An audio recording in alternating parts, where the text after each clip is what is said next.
Kadapa parliament నియోజకవర్గంలో ఈసారి ఎన్నికల్లో ఎంపీకి ఎవరు గెలవబోతారు? అవినాష్ రెడ్డి ఎక్కువ మెజార్టీతో వస్తాడు. ఎందుకు ఆయన ఎక్కువ మెజారిటీ వస్తుంది? మంచి మనిషి, మంచి వ్యక్తి, అందరికి అనుకూలమైన వాడు, అందరినీ కూడా సమన్వయంగా చూసే మనిషి, మంచి వ్యక్తిత్వం గల వ్యక్తి కాబట్టి వస్తాడు. గత 5 ఏళ్లలో ఆయన హయాంలో అలాంటి డెవలప్మెంట్స్ జరిగాయి.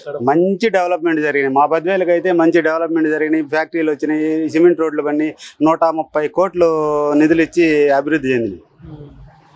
అయితే సార్ ఎన్నికల్లో వైఎస్ షర్మిల ఆయనకు పోటీగా కాంగ్రెస్ పార్టీ నుంచి కూడా ఉన్నారు. సో ఆమె ఒక మాజీ ముఖ్యమంత్రి కూతురు, ప్రస్తుత ముఖ్యమంత్రి చెల్లి. సో ఈ విధంగా ఆమె గెలవడం ఇక్కడ ఛాన్స్ లేదంటారా? లేదు ఆమెకి ఈసారి. నేను నిజమైన వారసురాలి, అన్యాయం జరిగింది మాకు గెలిపించండి అని చెప్పి ఆమె కన్నీళ్లు పెట్టి ఓట్లు అడుగుతున్నారు కదా. రాజకీయం అది, ఎవరు రాజకీయం వాళ్ళు అంటారు. ఇప్పుడు జగన్కు దెబ్బ తగిలితే ఆయన కొట్టుకున్నాడు అని కూడా ప్రతిపక్షాలు అంటారు కదా. అట్లా రాజకీయం అంటారు, పోతా ఉంటారు. మరి కడపలో ఈసారి కూటమి పార్టీలు వైపు ఉన్నాయి, ఒకవైపు జగన్మోహన్ రెడ్డి సింగిల్ గా నిలబడుతున్నారు. ఎలా ఉండిపోతుంది కడపలో? మళ్ళీ వైఎస్ఆర్ వస్తుందో లేదా టీడీపీ జెండా ఎగరబోతుంది? వైఎస్ఆర్ మొత్తం వైఎస్ఆర్ వస్తాయి. మొత్తం వైఎస్ఆర్ వస్తాయి. ఎన్ని సీట్లు వస్తాయి అనుకుంటున్నారు రాష్ట్రంలో? 175కా? మేమైతే 175 వస్తామని అనుకుంటున్నాము. అంతే, 1-2 తగ్గితే తగ్గొచ్చునేమో. అంటే టీవీల్లో కానీ పేపర్లలో కానీ వైఎస్ అవినాష్ రెడ్డి చాలా ఆరోపణలు వస్తున్నాయి ఆయన పైన. ప్రతిపక్షాలు చేస్తా ఉంటాయి. ఆయనంత వ్యక్తిత్వం, మంచి వ్యక్తిత్వం గల మనిషి ఎవరూ లేరు. ఒక చిన్న పిల్లోడితో కూడా మాట్లాడతాడు. అందరినీ కలేసుకొని పోయే వ్యక్తి.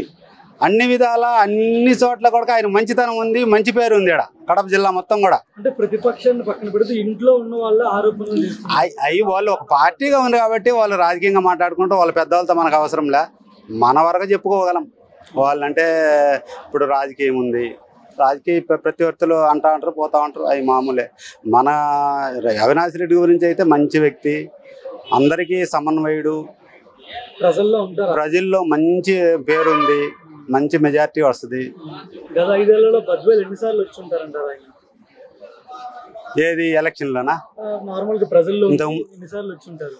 ఎప్పుడు వస్తానే ఉంటాడు ఆయన. ప్రజల్లో ఉండే మనిషి, ఎప్పుడు ప్రజల్లోనే ఉంటాడు. ఏదైనా అవసరం పడి పోయినా కానీ అందరికి పలికేదానికి కానీ అన్ని విధాలా మంచి చేస్తాడు, మంచి వ్యక్తి. నా పేరు రామలక్ష్మి రెడ్డి. ఇక్కడ కడప పార్లమెంట్ నియోజకవర్గం కడప అవినాష్ రెడ్డి ఎందుకంటే ఆయన గెలుస్తారు? ఆయన ఎందుకు గెలుస్తారంటే ఒక పార్టీ తరఫున పటిష్టంగా మా కోసం కష్టపడి ఈ 5 సంవత్సరాలు తిరిగినాడు. మా బద్వేల్ తాలూకాకు విపరీతమైన డబ్బు ఖర్చు పెట్టినారు.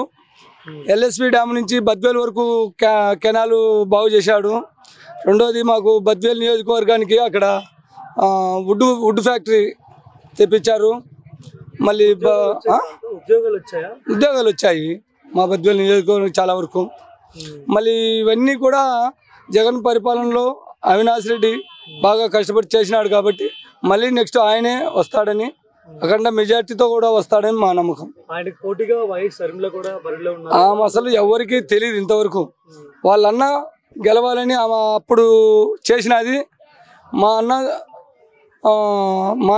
అన్న కోసం నేను బాణమై తిరుగుతానని చేసింది. ఈరోజు మళ్ళీ అన్ననే ప్రశ్నించి ఆమె